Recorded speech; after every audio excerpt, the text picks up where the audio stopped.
Olá pessoal, boa noite. Sou a professora Jéssica Cruz, e a partir de então estarei ministrando para vocês as aulas referente a essa disciplina de anatomia dental. Então vamos iniciar a nossa disciplina. E na introdução, o que é que nós podemos dizer em relação à anatomia dental? Ela é a área da odontologia que visa capacitar o profissional a ter um amplo conhecimento sobre a morfologia de cada dente. O seu conhecimento é indispensável para a atuação na odontologia. Então, o primeiro ponto que nós precisamos entender é que para exercermos a odontologia, não só o cirurgião dentista, mas seja ele o técnico em saúde bucal, seja o auxiliar em saúde bucal, precisamos pelo menos ter um mínimo de conhecimento sobre a anatomia dental, sobre a morfologia de cada dente, ou seja, o estudo da forma, né? Morfologia. Vamos estudar a forma que os dentes, como eles se apresentam. O ensino e o aprendizado da anatomia dental contribuem para as atividades relacionadas ao diagnóstico, planejamento, prognóstico e tratamento das afecções dentais. Então, aqui nós podemos entender que para nós estarmos diante de um diagnóstico, para chegarmos a um planejamento, veja quantas coisas o conhecimento da anatomia dental ele envolve. Para chegarmos a um prognóstico e o tratamento das complicações que acometem os dentes, nós precisamos desse conhecimento, do conhecimento da anatomia dentária. Os dentes, então, o que é que são? São estruturas resistentes, de natureza calcária e cor branca, localizada na boca e fixados nos alvéolos, que são as regiões onde os dentes ficam implantados, e esses alvéolos eles estão presentes tanto no arco da mandíbula quanto na maxila. Estão dispostos regularmente uns ao lado do outro, formando os arcos dentais superiores e inferiores. Então, a nossa arcada dentária ela tem um formato de um arco, por isso que nós chamamos de arcada, né? Arco superior, arco inferior, porque justamente a composição, a posição com que os dentes eles estão colocados uns do lado do outro, eles acabam que formando essa estrutura arqueada, por isso nós chamamos de arco. Em relação ao tipo da dentição, nós temos dois tipos. Na realidade, temos três tipos, tá? Por quê?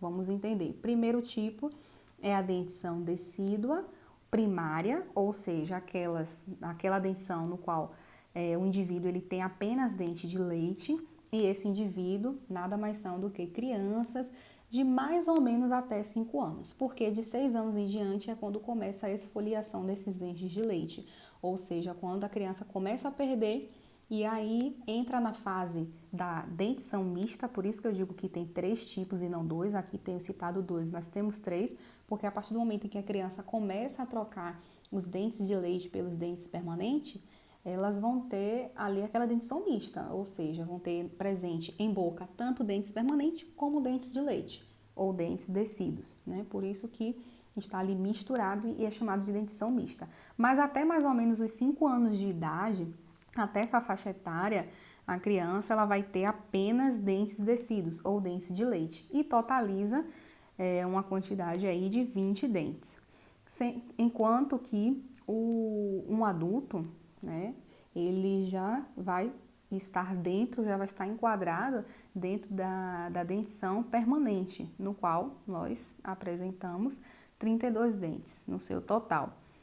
Então, 20 dentes é o total para a dentição decídua e 32 dentes para a dentição permanente. Mas por que as crianças têm menos dentes?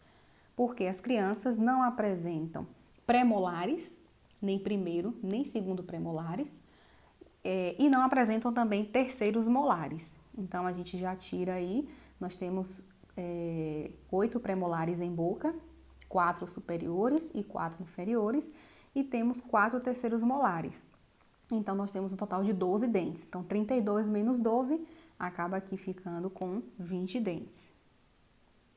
Já na dentição permanente, nós temos todos os tipos de dentes, né? Os incisivos, centrais, laterais, caninos, premolares e molares. Como acabei de citar, os tipos dos dentes são incisivos, Os incisivos, ele tem um gume afiado, que serve para morder e cortar os alimentos. Por isso eles têm esses nomes, incisivos, porque ele tem uma borda chamada borda incisal, certo? E essa bordinha aqui na parte inicial da coroa, essa borda incisal, ela é justamente para incisar os alimentos, ou seja, para cortar de primeira. Já os caninos têm uma ponta aguda e é chamado de canino porque lembra muito o dente dos cachorros, o dente dos cães, e serve para furar e rasgar os alimentos. Já os pré-molares possuem uma superfície superior mais larga que tem a função de esmagar e triturar os alimentos. E os molares, graças à sua anatomia, são ideais para mastigar os alimentos. Então, função dos incisivos, incisar ou cortar, função dos caninos, furar e rasgar, porque possui justamente uma região pontuda na sua coroa. Os pré-molares têm a função de esmagar, é como se estivesse preparando o bolo alimentar para jogar para a região mais posterior, sendo assim os molares, que vão fazer aí já a sua função de mastigação e deixar o bolo todo preparado para a deglutição. Do ponto de vista anatômico, então, o que é que nós temos? Nós podemos dividir aqui o dente em, inicialmente, duas partes, que é basicamente coroa e raiz. A maioria das pessoas já conhecem, até mesmo as pessoas leigas já sabem que o dente ele é composto basicamente por essas duas porções. A porção da coroa, é aquela que é visível na sua naturalidade, no seu normal, e a raiz, aquela que está encoberta, aquela que está dentro do alvéolo ósseo, dentro da gengiva. Então, na coroa, nós vamos ter esmalte e dentina. E uma parte da polpa, que nós chamamos de polpa coronária. Vamos entender o que é cada uma dessas partes. O esmalte nada mais é do que essa estrutura visível, esbranquiçada, que nós enxergamos mesmo, né? Quando a pessoa sorriu, o que a gente consegue enxergar é esmalte. O esmalte ele é composto por aproximadamente 95% de matéria inorgânica, uns 4% de matéria orgânica e 1% é feito de água. E a principal matéria, que é a matéria inorgânica do esmalte, é chamado de hidroxiapatita. A dentina, ela já tem uma quantidade inorgânica menor quando comparada do esmalte. Já tem uma quantidade menor de hidroxiapatita. Ela apresenta aproximadamente ali 47% de matéria inorgânica, 33% de matéria orgânica e aproximadamente uns 20% de água. A polpa é essa região, essa estrutura que fica dentro do canal radicular. A polpa é um tecido, né, conjuntivo frouxo, é vascularizado e inervado. E por ser vascularizado e inervado, é isso que permite com que nós venhamos sentir dor. Quando uma cárie atinge a polpa, quando temos um trauma no dente, quando bebemos algo muito quente ou muito gelado, que venha trazer aquela sensação de sensibilidade, tudo isso é porque a polpa está respondendo, porque por dentro da polpa passam vasos e nervos. E esses nervos, eles transmitem essas sensações, esses traumas, transmite todo esse movimento, que é um movimento, né, hidrostático, enfim, passa por toda a inervação até ser respondido como dor. Então, essa é a nossa polpa dentária, que nós chamamos do coração do dente, o nervinho. O osso nada mais é do que uma estrutura que faz parte do tecido de sustentação, é o tecido ósseo, ele que é responsável por deixar os dentes implantados, firmes, seguros. Temos o canal radicular, que é por onde passam esses nervos, esses vasos, e é onde está inserida aí a nossa polpa. O periodonto nada mais é do que um tecido também de sustentação, tá? Ou seja, aquele tecido que fica em volta do dente, por isso que é periodonto, peri, redor e odonto, dente. Então, dentro desse tecido periodontal, nós temos várias estruturas. Temos o cemento, temos o ligamento periodontal, né? As fibras desse ligamento periodontal que permite com que o dente ele fique bem inserido. Permite também uma certa mobilidade, porque é natural, é normal nós termos uma mobilidade que não seja exagerada, porque essa mobilidade é que permite com que a nossa mastigação esteja em equilíbrio, permite com que nós venhamos emitir, né, da forma correta a mastigação. Se os dentes fossem totalmente fixos, a mastigação ela não seria viável. E por fim, os canais acessórios, que são canais que estão ao redor da raiz, não é o canal principal, né, por onde passam aqui os nervos e vasos, não é esse canal principal, mas são canais acessórios que ficam ao redor da raiz, são canais menores que também passam pequenos vasos e pequenos nervos. Então, basicamente, nós dividimos o dente em coroa e raiz, e indo um pouco mais profundo, nós vamos entender que ele é dividido em esmalte, essa parte esbranquiçada é a primeira camada do dente, mais profundo temos a dentina, né, que já falamos um pouquinho, é a parte mais amarelada, é por isso que ao longo do tempo a tendência das pessoas mais velhas, mais idosas, é ficar com o dente amarelado, porque o esmalte vai se desgastando pela força de escovação, vai se desgastando por alimentos ácidos. Quem tem uma alimentação, uma dieta rica, né, em muitos ácidos, frutas cítricas, tudo isso ajuda a desmineralizar o esmalte do dente, a desgastar.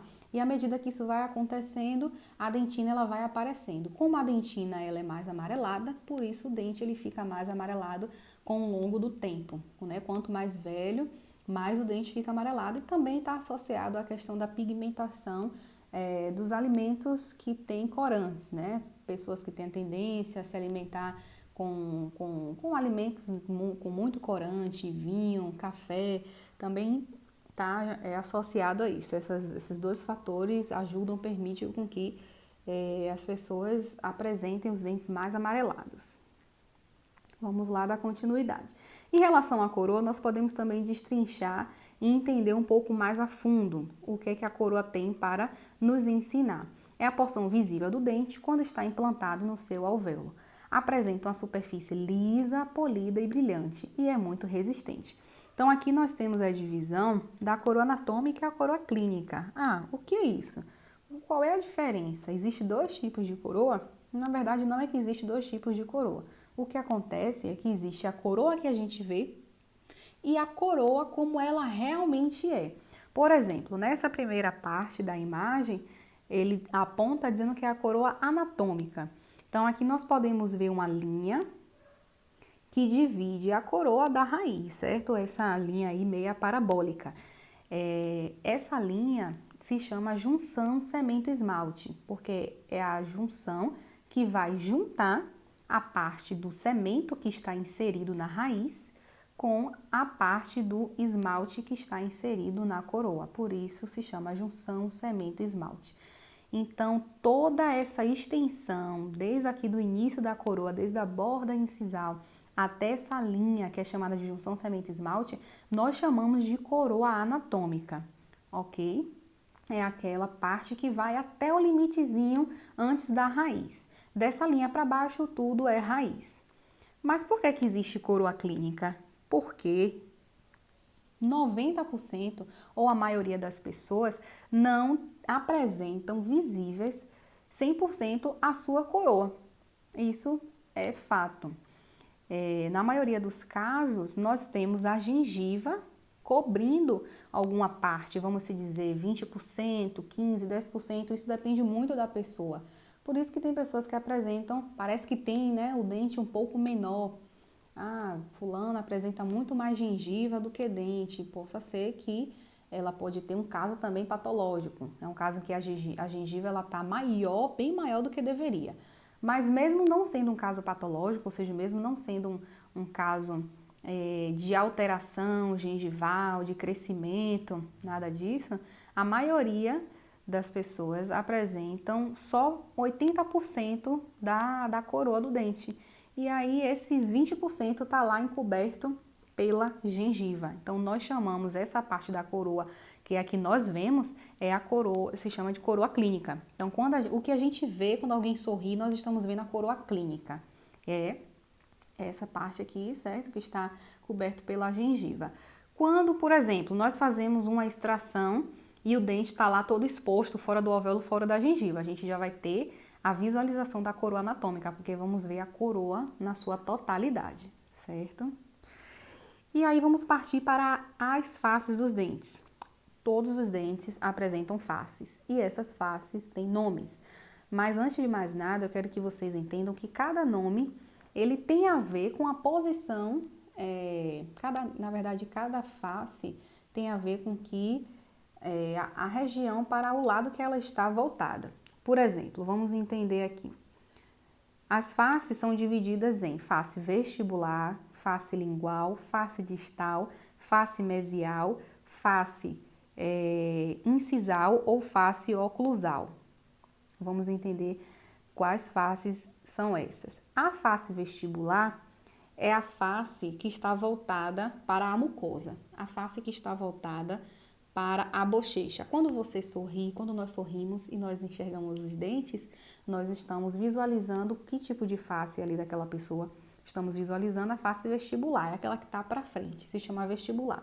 A face lingual ou palatina, a depender se esse dente é da arcada superior ou inferior, ele vai mudar de nome. Se for inferior, vai ser face lingual, é a parte dos dentes que estão voltados para a língua. Pegue sua língua e toque aí na parte de trás dos seus dentes, pronto, essa é a face lingual. Faça o mesmo com os dentes de cima. Pegue a língua, toque na parte de trás dos seus dentes, essa é a face palatina, porque os dentes superiores estão inseridos no que nós chamamos de palato. Então, face lingual nos inferiores e face palatina nos superiores. A face mesial, essa daqui, é aquela, aqui no exemplo de um incisivo, um dente anterior, e aqui o exemplo de um dente posterior. É aquela que está voltada para a linha mediana, ou seja, o que está mais próximo da linha mediana se chama face mesial. A linha mediana, nós nos guiamos pelo nariz. Se a gente pega, traça uma linha reta no sentido vertical, da ponta do nariz até o queixo, nós vamos ter ali chamada de linha mediana da face. Essa linha mediana, se eu tiver a parte do dente mais perto da linha mediana, é face mesial. Já a face mais distante, mais para posterior, é chamada de face distal. Então, como o próprio nome já diz, né? Distal, como se estivesse distante. Mesial, próximo da linha mediana. E a face incisal ou face oclusal é a face no qual permite a nossa mastigação. No caso dos dentes anteriores, né, os incisivos, caninos e o nome dessa face é incisal. Elas não têm face oclusal. A face oclusal é apenas para os dentes posteriores, de premolares a molares. Então, aqui é a face oclusal, que é a face, né, a região onde nós fazemos a trituração, a mastigação dos alimentos. E a incisal é a face que está em contato direto com o alimento, um pão, por exemplo, né? A gente rasga o pão com a face incisal. E interproximal, na realidade, é o nome dado à face mesial e distal. É também chamado de interproximal. Aí a gente define um pouco mais a face interproximal mesial e face interproximal distal. Interproximal porque estão próximos de um dente.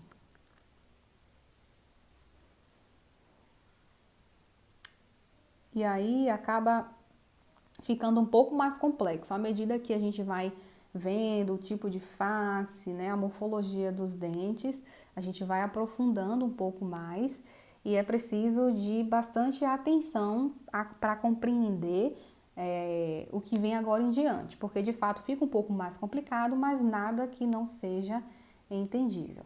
Então, vamos agora falar sobre os ângulos dos dentes. Ângulo é toda aquela ponta, aquela região que vai ser formada, como se fosse uma pontinha, né, um ângulo mesmo, que vai ser formado com a junção de 3 ou mais faces. Vamos lá entender. E cada ângulo, o nome dele tem tudo a ver com as faces que estão se encontrando. Por exemplo, o primeiro exemplo aqui, temos um incisivo. Nós vamos ter aqui na frente a sua face vestibular, Vamos ter ali do lado a sua face distal, que não dá para ver aqui na imagem, e vamos ter mais atrás a sua face lingual. Quando eu junto essas três faces, a vestibular, mais a face distal, mais a face lingual, lá em cima, lá no ápice, na junção dessas três faces, que está representado por essa bolinha, tentando aqui facilitar ao máximo para vocês entenderem, mas é mais complicado, mas vamos tentar entender. Então, quando a gente junta essas três faces, vamos ter essa pontinha lá, o ápice, o ângulo, isso vai se formar um ângulo e esse ângulo tem um nome, que vai ser o nome da junção das três faces. Então, o nome desse ângulo é disto inciso vestibular,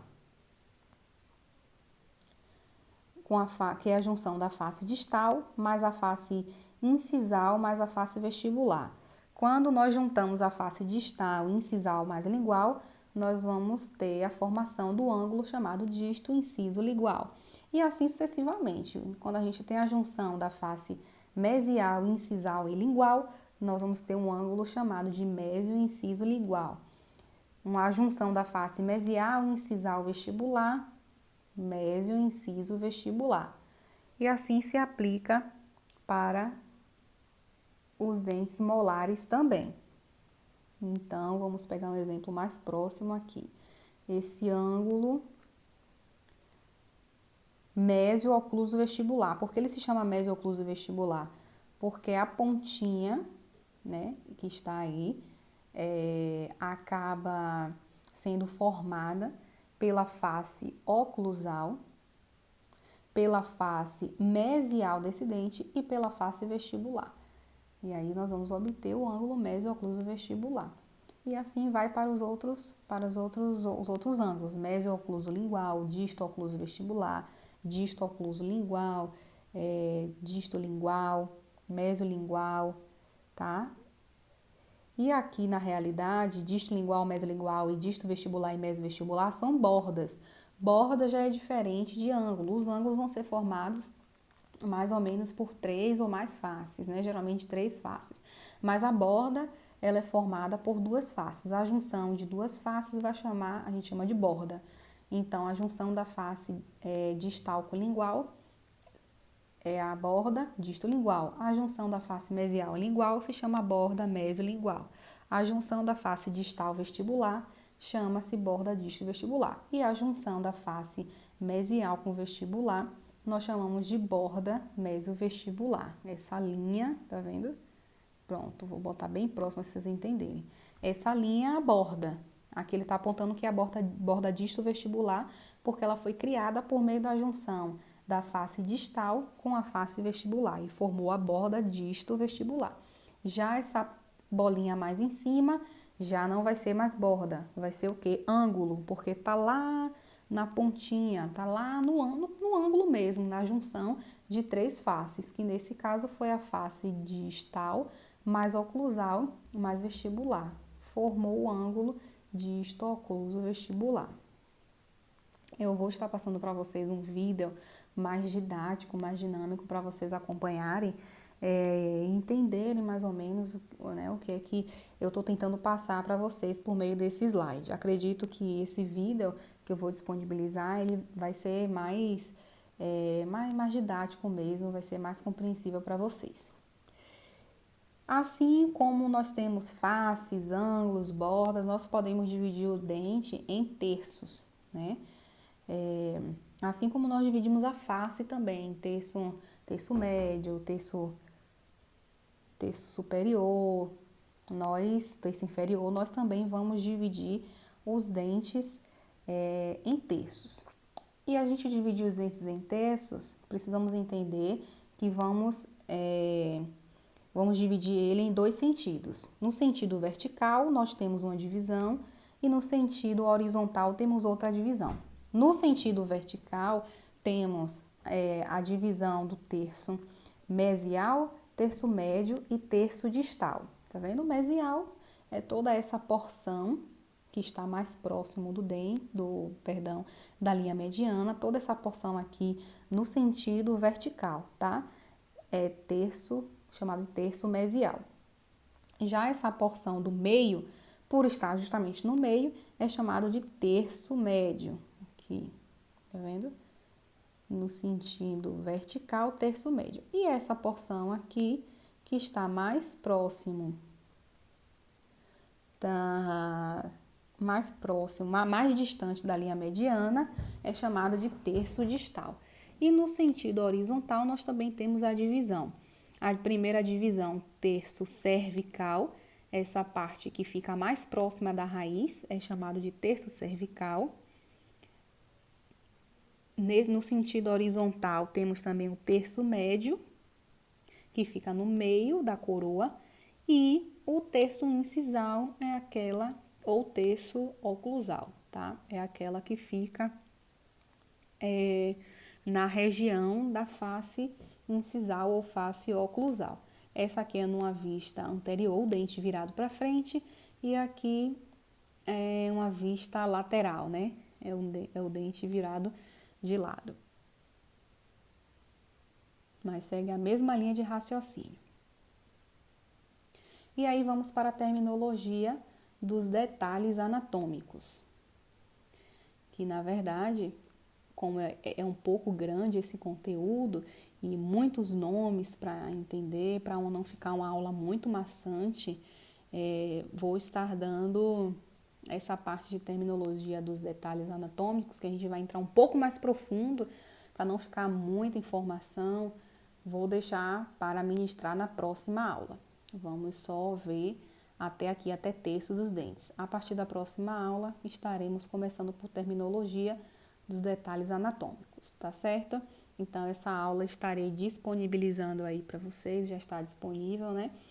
No Google Sala de Aula. Qualquer dúvida, por favor, podem perguntar, podem se direcionar a mim, que eu estarei a todo momento visualizando o Google Sala de Aula. Posso tirar todas as dúvidas de vocês que estiver ao meu alcance.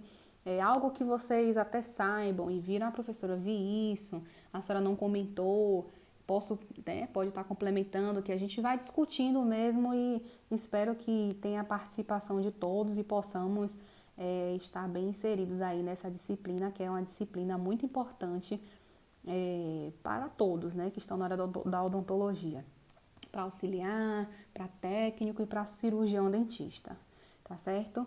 Então, bons estudos para vocês e até a próxima.